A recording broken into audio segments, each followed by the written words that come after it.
eastern borders of the Ottoman Empire were relatively secure for decades, but new challenges in the region forced Selim to strengthen the frontier.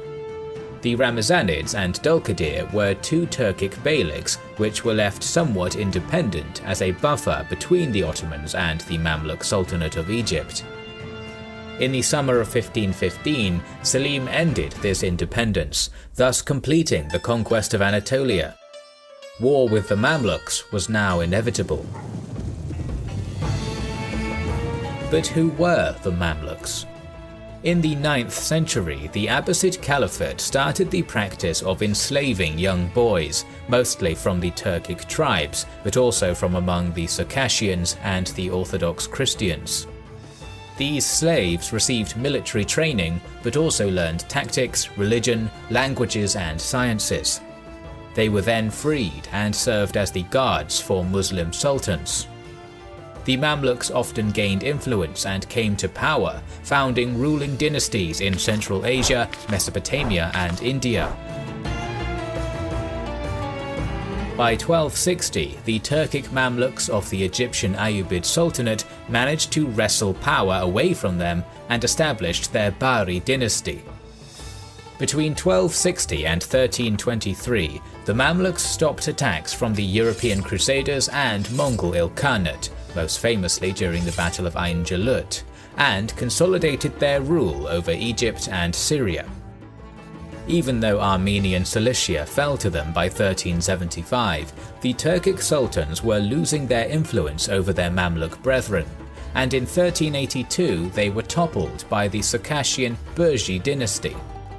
Over the following decades, this new dynasty strengthened its positions in Anatolia by bringing the Ramazanids and Dulkadir into their sphere of influence.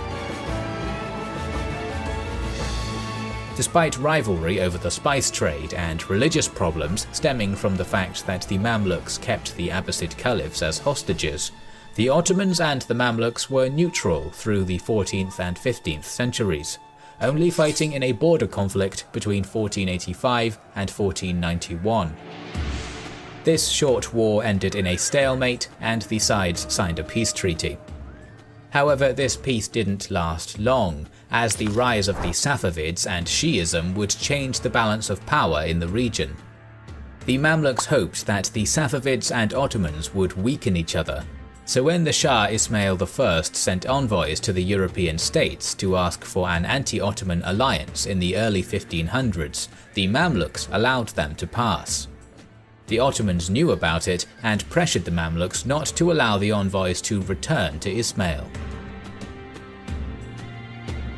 As the Safavids had decisively lost the Battle of Chaldiran in 1514, and the Ramazanids and Dulkadir were occupied, it was becoming clear to the Mamluk Sultan, Algari, that his realm would be attacked by the Ottomans next, so he accepted an offer of alliance from Ismail I in 1516.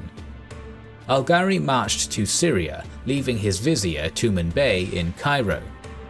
The Ottoman-Mamluk War had started.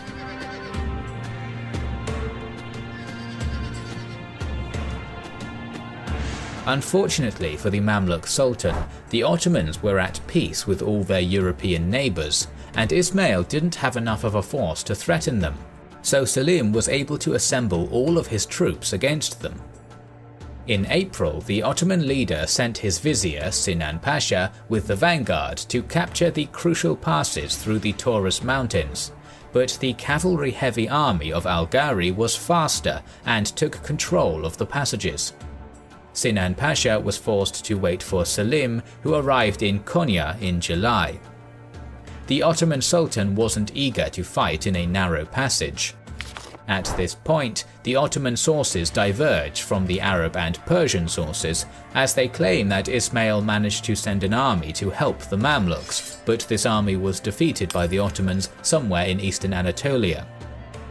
In any case, Selim I decided to bypass the Taurus Mountains and moved to Malatya. At the same time, Algari, understanding that he might be outflanked, retreated from his position to Aleppo. Selim was now marching to the south, and although the Mamluks attempted to make peace, the Ottomans ignored it and even killed the Mamluk envoys, as reported by the Arab sources. The sources are also conflicted about the number of troops. The Mamluks had anywhere from 20 to 50,000 soldiers, while Selim had between 30 and 60,000. The Mamluks had a limited amount of gunpowder weapons and no artillery, but their heavy horsemen were of the highest quality and were undefeated in the field. The sides met at a place called Marj Dabiq on the 24th of August. There are multiple descriptions of the battle, but we will present just one of them. The Mamluk Sultan placed his cavalry in a reversed crescent with infantry in the second line. He was in the center, with the governor of Damascus to his right and the governor of Aleppo to his left. Meanwhile, the Ottomans placed their cavalry on the flanks, with the light cannons on the right side of the second line, the Sultan and his guard in the center, and the Janissaries armed with gunpowder weapons on the left. Their cannons were placed on wagons in the rear. Al-Ghari's army was in a more mobile formation, and they used that early in the battle, starting their attack in a crescent and shifting their left flank forward.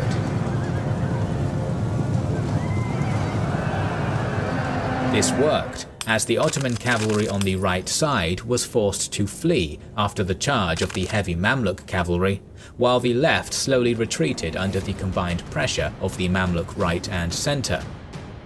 The Mamluk left continued its assault, but was greeted by a volley from the light Ottoman cannons on the right and moved back. The Mamluks shifted their line again and pushed the Ottoman center. The details are unclear, but it seems that Selim took direct command and achieved an orderly retreat behind the wagons. The Ottoman heavy cannons opened fire upon the enemy, and the Mamluk center was shocked and had to retreat. While this was happening, the Mamluk right finally forced the Ottoman cavalry back, but was met by the Janissary guns. Al-Ghari then ordered his left to swing back and charge the Ottomans from the right and rear, but this order was ignored. The sources are inconsistent, but it seems that the governor of Aleppo either betrayed his sultan or was sure that the battle was lost. He left the battlefield, taking the infantry with him. The Ottoman cavalry used the disarray of the Mamluk army. Most of it was surrounded and killed, along with Al-Ghari. The number of losses is unclear, but the Ottoman casualties were at least 10,000, while the Mamluk heavy cavalry elite was gone.